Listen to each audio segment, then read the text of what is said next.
Once upon a time, there was a place called Minnesota, where once there were proud and noble clans of Vikings. They have been replaced with pirates, sailing the 7 seas of your federal tax dollars. Pirates are a crafty lot. In modern times, they've traded other people's boats for other people's addresses. This address, in particular, hosted Good Company Care, St. Paul Learning Center, University Adult Daycare Center, Inc., and Miracle Grow Learning Academy at the same time. Quite ambitious for roughly 4,000 square feet of office space. But it's not as though, oh dear, they're all brown. Shit. This shouldn't be that difficult of trying to conflate. Look, we see it here. You commit crimes, you go to jail. Yes, except for the part where you were governor for 7 years and did nothing about this. But demonizing an entire group of people by their race and their ethnicity, a very group of people who contribute to the vitality, economic, cultural of this state. Who could forget all of the economic contributions of the Somali Somalisotta immigrant population. 81% of Somali households in Minnesota receive some form of welfare, compared to 21% of non-Somali households. So I think what Elmer Fetal Alcohol Syndrome FUD is trying to tell us here is that economic vitality is when you defraud the taxpayers out of billions of dollars and hide behind your race to avoid accountability. I am your host, Pseudo Jim, and today's installment of the Liberal Geographic, The Tale of Samolisotta. This is Representative Ilhan Omar, but we have taken to calling her Hijab Beard, the alleged pirate captain of Samolisotta. Having built her wealth on companies that don't seem to exist, Hijab Beard became a U.S. representative who literally claimed to have only taken the position to represent another country entirely. And despite being a U.S. representative and an American citizen, she recently openly described the Somalian president as her president.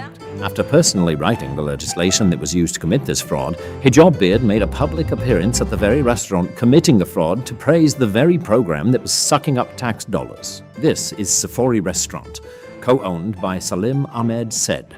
Said, found guilty of stealing over $12 million for serving 3.9 million meals to no one during the pandemic. It bears noting that Hijab Beard held numerous events at this very restaurant, including her campaign victory party. Which is hilarious because Hijab Beard also received over $7,000 in campaign donations from the very pirates who committed the fraud, including Salim Ahmed Said. But she was kind enough to give that money to actual food charities 4 years later when the FBI made their investigation public. It's nice to know that it only took $250 million in fraud for $7,000 to actually go to feeding the hungry. Hijab Beard has been desperate to get the attention away from her during the scandal, including going as far as to falsely claim that her son was stopped by ICE agents.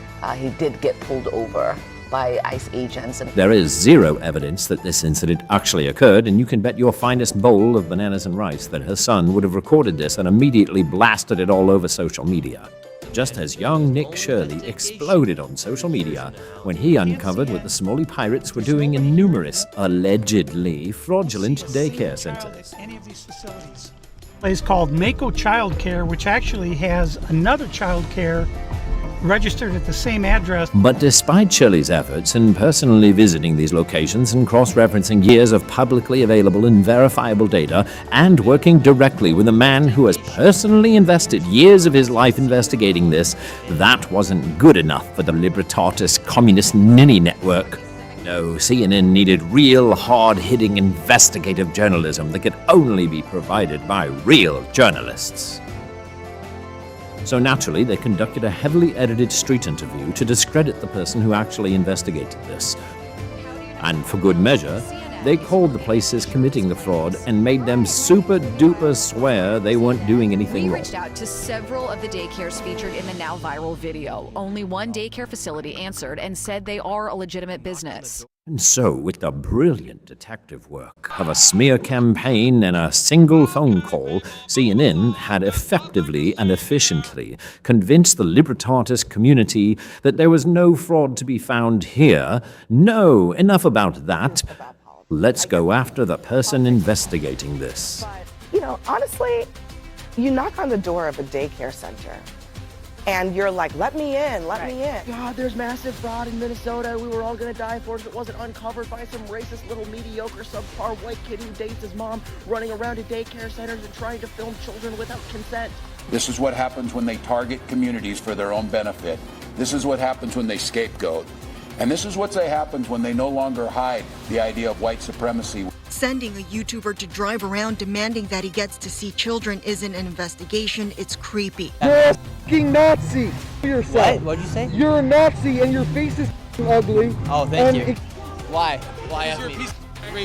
How am I a racist piece of shit? Fuck off. It is objectively white supremacy that makes people think that this guy is actually brilliant.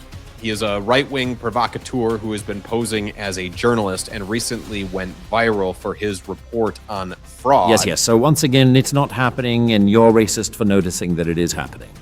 So, with a standing estimate of $231 million in childcare fraud and a standing estimate of $250 million in the Feeding Our Futures fraud case, one would have to be lib-retarded to not ask the question. How deep is your fraud? Well, since you asked so nicely, $220 million deeper. Her name, Asha Hassan. You may remember the name. She was the very first defendant charged with defrauding Minnesota's publicly funded autism care program. Yes, that's right. Even more pirates. Not very much in 2017, more than $1 million. But you see this gradual growth here. In 2021, take a look, more than $80 million. But look at last year. More than 220. In the 3 years between the start of this chart and the year that Elmer Todd and Fudge took office, the funding for this went up by over 15.3 times its original numbers, and it was another 3 years before the state of Samolisotta actually started investigating just one autism center, by which point the funding had increased by over $100 million. Now, during this time, Samolisotta's population only increased by about 34,000. So unless every single one of them were furry artists, the only other explanation for this ballooning budget is that the Samolisotta government is so grossly, stupidly incompetent that they were outsmarted for years by a people whose average IQ is below the standard for functional retardation, and one white girl. Thank you for watching The Somali Pirates. Be sure to subscribe so you can see more videos where we dive ever deeper into the minds of the politically deranged. Ta-ta for now.